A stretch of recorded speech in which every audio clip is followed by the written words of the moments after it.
Kažkas yra pasakęs, kad jeigu žmogus užduoda klausimą, vienai minutei tampa kvailiu. Bet jeigu jisai turi klausimą ir nori paklausti, bet niekam jo neužduoda, jisai kvailiu išlieka visą gyvenimą. Nežinau, kieno čia mintis, bet privertė susimastyti ir atsiminti apie tokį dalyką kaip vidinė darna. Vienas iš vidinės darnos aspektų tai yra gebėjimas prašyti pagalbos, kai tau to reikia.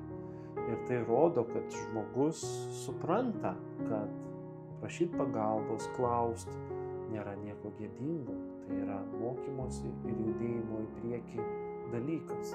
Tad nebijokite klausti, nes tai žmogų praturtina, tai žmogus sužinojęs atsakymą, jis žino kas ir kaip. O jeigu neužduoda klausimą, tai jis negauna atsakymą. O jam reikia eiti į priekį,